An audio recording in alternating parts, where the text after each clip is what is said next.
Picture this, it's a beautiful Friday evening, you're on the lake sipping a beer, fishing, just minding your own business, everything's going well, seemingly.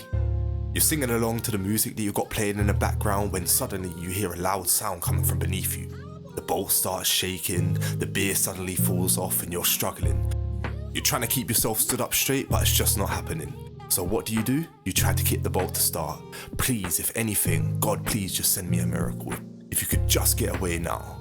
But unfortunately, your day is not gonna end like that, my friend. The irony though, due to the lyrics talking about showing me the way to go home, this poor old man never even knew that this was foreshadowing the way that he's gonna be feeling in about 5 minutes. Where he has caught his fish and suddenly he is caught in some sort of a whirlpool fighting for his life. To start the boat engine, the army of piranhas smell the fear in the air and they close in. After falling off the boat, this man is left no more than the chewed remains of his former body. After this scene right here, it shows you that it's just one of those roller joint and don't take it too seriously kind of films. I don't know why the CGI looks like it was done in a rushed Friday afternoon, but it's pretty bad.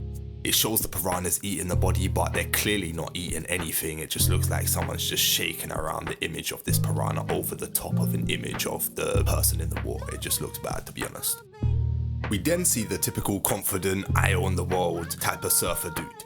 Obviously Donnie's been drinking, he's crashed his car and is getting offered a ticket by a police officer. But instead he tries to hit on this police officer. Nice try, buddy. Would've never tried that shit if he was black though. Then we are introduced to the main character, Jake. He seems to bump into a little shorty he's been feeling from school.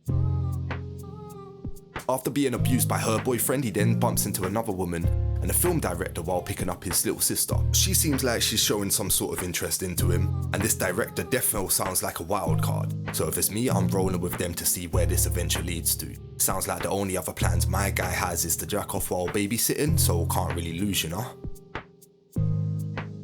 Two police officers, Julie and Fallon, then head down to the dock to investigate the old man's death who was fishing the day before. After stumbling across a now empty boat, Julie is reaching as far as she can to try pull it in closer.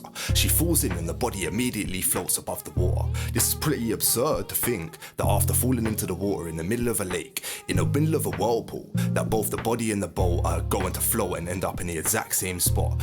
We are then shown a scene of a man jumping from a cliff, who in a split second is also now being served as a snack for these hungry piranhas. Now either these piranhas are somewhere all over the lake at once, they just so happen to be at that one spot that this guy jumped in, or they could see he was about to jump from the water, waited there and then attacked him immediately when he landed into the water. This makes no sense because we are then taken to see thousands of party goers at the dock.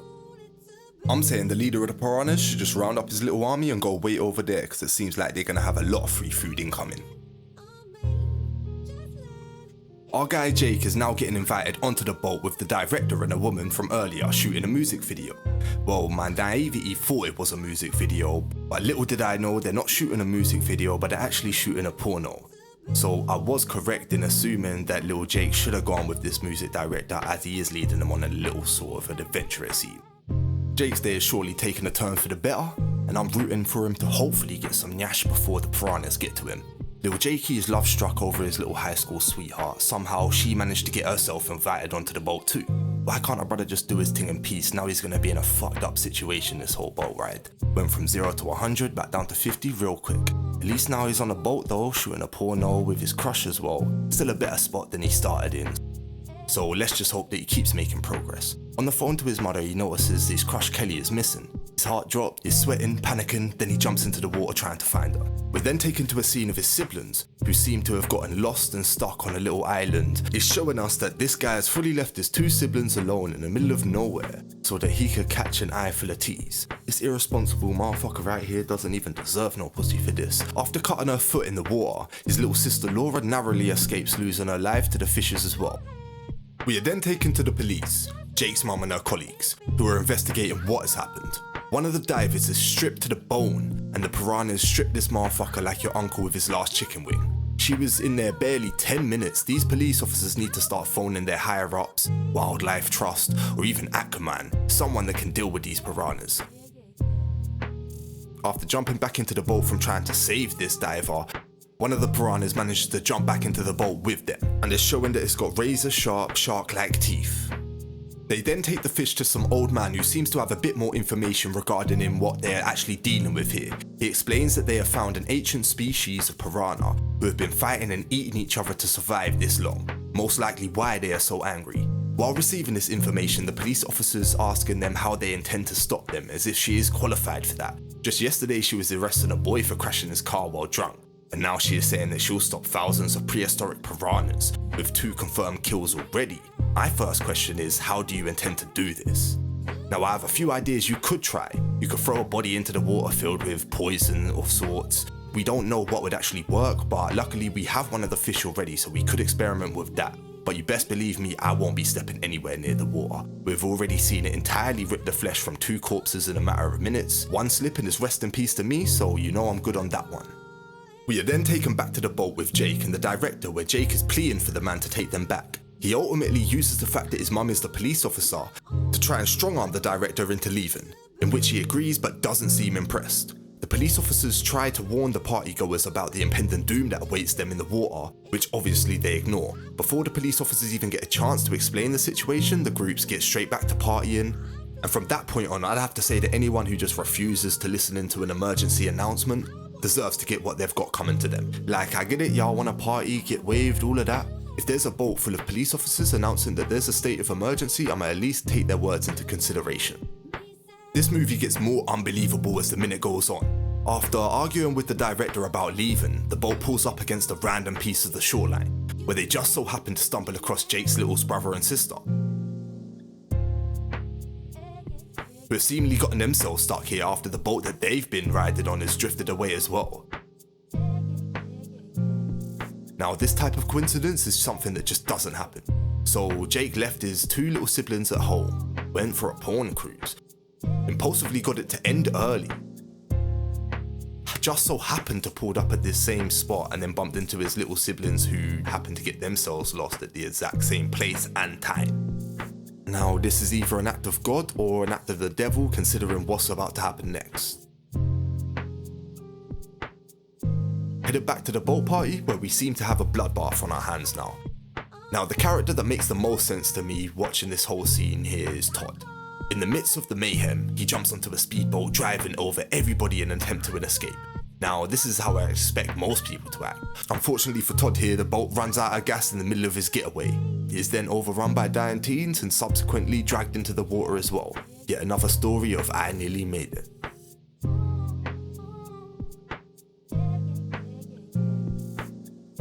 Back to the boat. After being stuck in the weeds, the boat crashes and the director falls overboard with one of the girls. The piranhas get to munching and the director witnesses it all. If he just started swimming straight away, he might have been able to get back to the boat unharmed, because for some reason the piranhas ripped her apart while letting him just float there to watch. He then manages to make it onto the boat with nothing but half of his body. Dude is fully conscious, awake. Matter of fact, the only thing he seems to be concerned about is losing his penis. Not that he only has half a body, he's on a crashed boat in the middle of nowhere, dying out, but the fact he's lost his penis, man, priorities, right? Finally, the police have a couple of extra boats as backup, but these police officers really ain't the sharpest knives in the drawer. They actively walk into the water wearing nothing but their uniform trousers and shoot, thus ended up losing their own legs in the process of trying to help the survivors. I don't know about you, but I have a survival instinct within me that says if everyone's dying over there, let me go the other way, or at least get help from someone that might be qualified. Or at least have the slightest common sense to wear protective gear.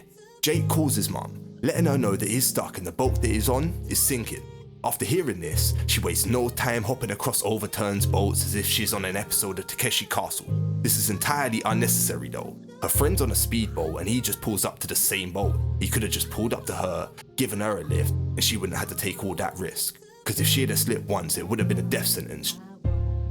Julie is saving her kids when Jake informs her Kelly is stuck on the inside of the sinking boat. The skylight is stuck, yet she sticks her hand in and tells her to grab it. Kelly drops a big fact though, exactly what I was thinking. Why are you telling me to grab your hand if I'm still stuck inside? What the fuck is that gonna do for her, man? After that, Julie says that she will save the kids and then come back to help her. The kids are traversing the zip cord to get back to their mother's boat, but the piranhas are circling underneath them, anticipating their dinner. The grown woman isn't able to keep up, but the 2 children are. It may be due to the fact that even though they were told not to look down, sometimes you have to take a look at the bottom for that motivation, and I feel them on that one. The director's last words while he was dying was a meaningful, wet t-shirt. Seems like his mind was in the right place while he was dying. I guess they never really thought of a solid way to get rid of these piranhas though, because after diving in twice to save the girl, Jake sets up a propane bomb underwater, which somehow killed every last piranha that was circling them, just to discover that they were only the babies. If there are adults swimming around as well, it makes no sense that anyone would even be able to get into the water to be able to get eaten by the babies when there are these 10-foot piranhas swimming around hungry as well. But I don't know, I guess I don't write movies for a living.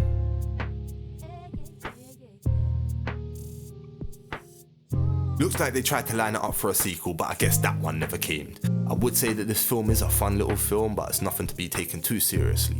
We could 100% beat in this film though if we were Jake, simply by taking care of our own responsibilities and staying at home looking after our 2 siblings, as he was supposed to have been doing that anyway. May have been a bit hard with the temptation of females lingering, but he could have at least tried to hire a babysitter or something. Anyways, that's going to be it for today. That was How to Beat Pirahna. If you like this, make sure you subscribe, comment and like so I can keep making more. Let me know what movie you think that I should do next. This is the Hyacinth speaking, and stay dangerous.